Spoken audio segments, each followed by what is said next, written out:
Hi, my name is Jukka Issakainen, and usually I speak English with these videos, but this time I thought I'd do something slightly different. I will be speaking in Finnish, and there will be subtitles, so don't worry. The topics will be about the Finnish dubbed videos and some trivia about those.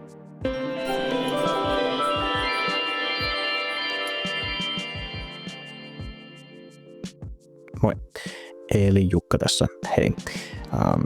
Erittäin iso He-Man-fani ihan lapsesta saakka, ja olen sitten myös ollut erittäin onnellinen, että päässyt osallistumaan ihan virallisiin projekteihin, päässyt tuonne lautapeleihin Arkon Studiolle niin kuin tekemään juttuja ja kirjoittamaan Dark Horsen virallisiin kirjoihin, niitä on näitä kovakantisia tässä, sekä ihan sarjakuvaan pientä semmoista väritystä ja myöskin ihan tuossa nuorena olin sitten äänidubbauksessa itsekin tuohon 2000-luvun siihen reboot-versioon He-Manista pääsin sitten tekemään yhden pienen äänen. Että on monenlaista tässä niin kuin tullut vuosien varrella. Mut nyt kun uusi He-Man elokuva on tällä viikolla tulossa leffateattereihin, on myös suomalaiset alkaneet verestää muistojaan esimerkiksi leluista, sarjakuvista tai alkuperäisestä piirretystä.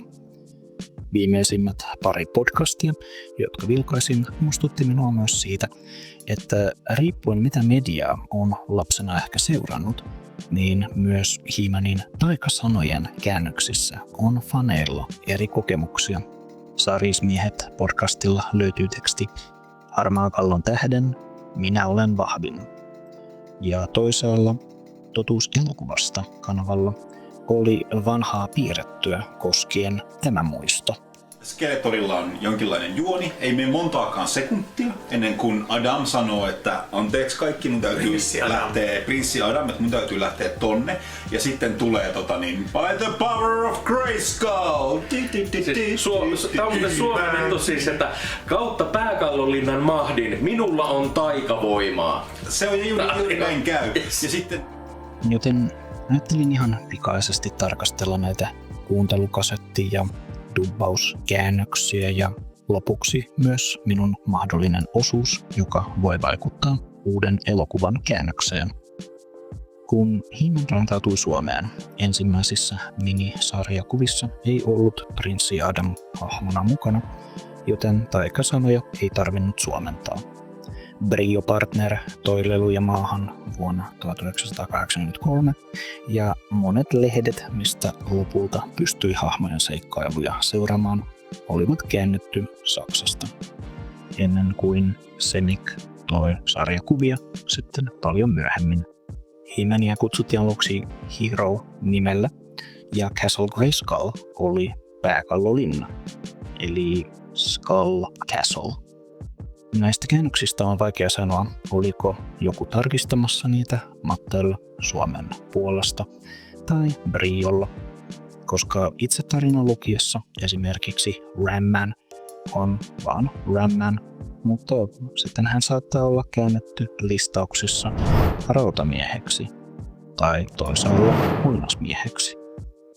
Tai Snake Mountain on yhdessä Magazine-lehdessä käärmevuori, joka kuulostaa ainakin oman korvan hyvälle, mutta heti seuraavassa numerossa onkin käännetty Käärmelinna, Snake Castle, joka kuulostaa ihan kuin joku olisi miettinyt, että jos hyvisten asuinpaikka on Pääkallolinna, niin sitten hän pahiksilla on myös oltava Linna-niminen mesta.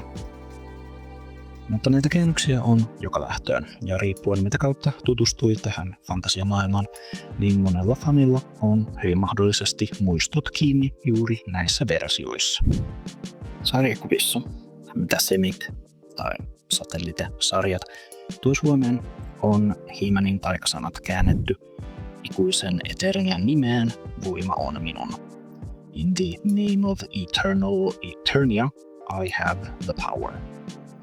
En tiedä, miten he ovat tähän käännökseen päätyneet, mutta tarkistin vielä, että onko lähdemateriaali Saksassa ollut jotenkin erilainen. Mutta sielläkin on ihan normit aikasanat, jossa Grayskull mainitaan. sekä brittien London Editions versiossa sama. Noiden magazine-lehtien puolella oli käytetty erilaisia variaatioita, kuten Pääkallolinnan kautta tai sitten kautta Pääkallolinnan mahdin Minulla on taikavoimaa. Eli By Skull Castle's might I have magic power. Tämä versio ainakin esiintyi sitten näissä Suomen kuuntelukaseteilla, jossa itse asiassa pitkän selvittelyn jälkeen sain selville, että He-Manin äänenä toimi Jari Rastas. Kautta Pääkallolinnan mahdin minulla on taikavoimaa!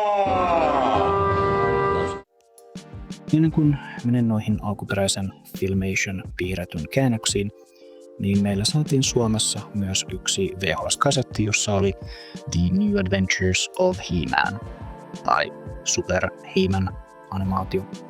Se oli eräänlainen promoversio Brio-partnerilta, jossa oli eri jaksoista otettu pätkiä.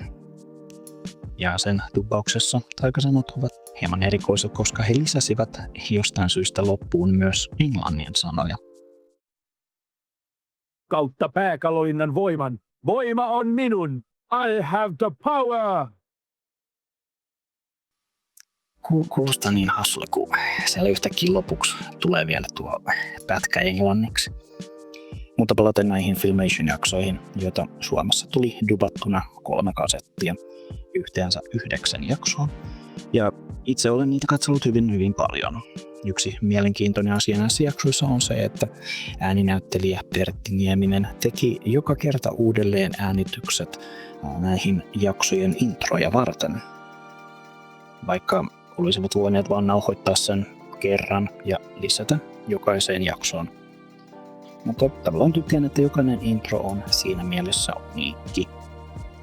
Kyseisellä Golden Voice dubbausstudiolla oli myös erikoinen lähestyminen taikasanojen kanssa, koska he käyttivät variaatioita, joten yhdellä kasetilla voi esimerkiksi tulla 3 lähestymistapaa. Harmaa Kallon tähden!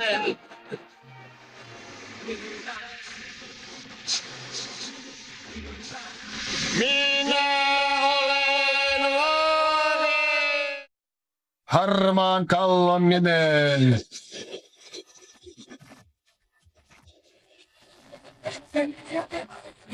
Voima on minulla! Harmaa Kallon kautta!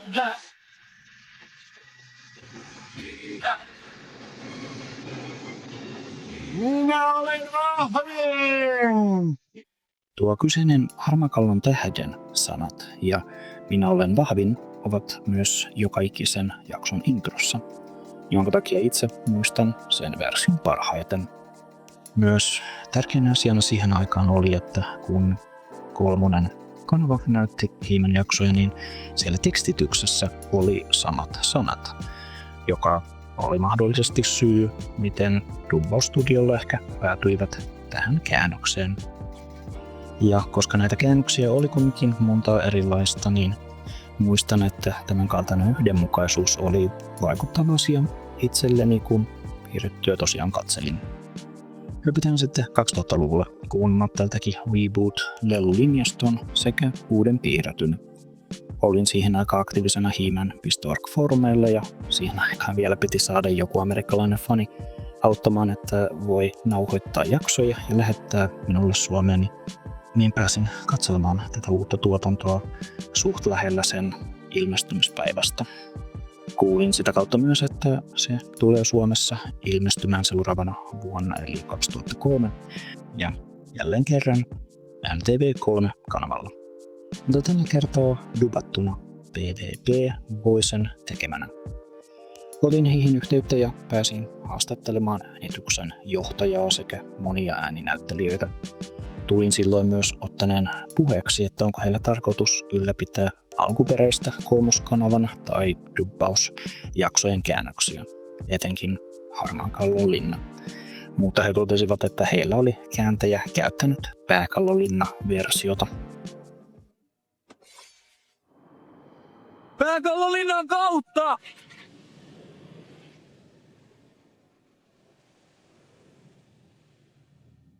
Minulla on voimaa! Ehdin kuitenkin heidän dubastudiolla jutella erityisesti pitkään He-Manin ääninäyttelijän Arto Niemisen kanssa. Ja ehkä mun Harmaa kallo-käännöksen innostus hieman vaikutti heihin, koska myöhemmässä jaksossa tuotantokaudella se ehti pikaisesti vilahtaa. Harmaa kallo tähden! Seuraavan kerran kun tuli uusi He-Man animaatio, oli Masters of the Universe Revelation, ja siitä tuli tieto hyvin aikaiseen 2019 PowerCon-tapahtumassa, ja että se tulee Netflixille. Siihen aikaan ei ollut varmuutta, dubataanko se vai pelkät tekstitykset. Mutta useissa haastatteluissa puhuivat kovasti, että piirretty yrittää olla eräänlainen jatko Filmation-sarjalle, joten, koska siinä vaiheessa olin ehtinyt olla osana parissa virallisessa He-Man-projektissa, olin saanut tutustuttua sarjan vastaavan tuottajan Ted Biaselliin, joka on hardcore-fani jo He-Man.org-foorumin ajoilta. Ja hän oli tietenkin hypännyt mahdollisuuteen olla osana uutta He-Man-tuotantoa. Joten hieman uskaliasti sitten lähestyin häntä jo maaliskuussa 2020 kysyen, että koska heidän on tarkoitus jatkaa vanhan sarjan henkeä, niin voiko Suomen käännös heijastella tätä jollain tavalla. Ja yllätyksekseni hän oli hyvin vastaanottavana asialle, jonka jälkeen lähetin liunan käännöksiä, jossa mukana oli myös vanhoista dubeista oleva Häijylin. Ja he onnistuivat viemään nämä tiedot eteenpäin, johon havahduin, kun sarja tuli Netflixiin heinäkuussa 2021. Ja heti ensimmäisessä jaksossa Adam sanoo Harmaan kallon tähden sanat. By the power of Grayskull, I have the power!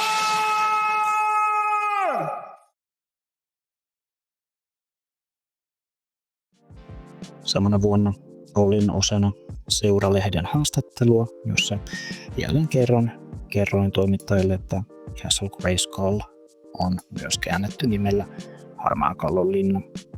Tätä käännöstä ehti myös Ilta-Sanomien artikkelissa nähdä, ja vaikka en pysty täydellä varmuudella sanomaan, että onko Netflixille jokin yleinen sääntö, että käännöksissään pysyvät jonkun verran samalla linjalla, niin sitten myöhemmin kun tuli tämä 3D-animaatio, niin siellä saatiin tämä versio. Kautta Harmaan kallon linna!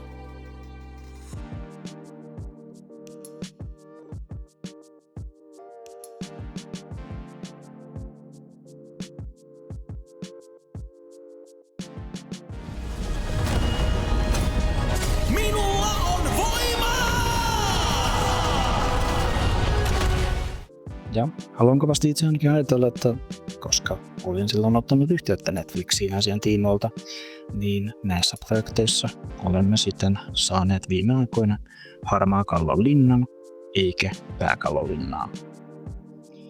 Joten nyt kun uusi elokuva tulee, niin jos selkäännöksissä lukee Harmaa kallo, niin itse ainakin tulee olemaan hyvin iloinen ja voin ehkä jopa ottaa vastuun, että se käännös on sinne päätynyt niin hyvässä kuin pahassa. Mutta mitä mieltä te olette? Tuliko teillä mikä käännösversio ensin vastaan nuorena? Oliko ehkä tämä sarjakuvien ikuisen Eternien nimeen versio tai joku muu? Siinä oli tämänkertainen video ja kiitos kun katsoitte, ja jos tykkäsitte, niin laittakaa ihan kommenttia omista He-Man muistoista, tai jos katselitte videolla näitä piirrettyjä tai ihan myös vaikka vaan luitte sitten sarjiksia, niin mitä mieltä olitte myöskin tämän kyseisestä erikoisuudesta, mikä tällä kertaa löytyi. And for the English speakers, thank you very much for watching this video. If you stuck around to this end, I'm not sure how the YouTube auto dubbing will handle it, but we shall see. My name is Jukka, and thank you for watching. Like, subscribe, and all that good stuff, and good journey.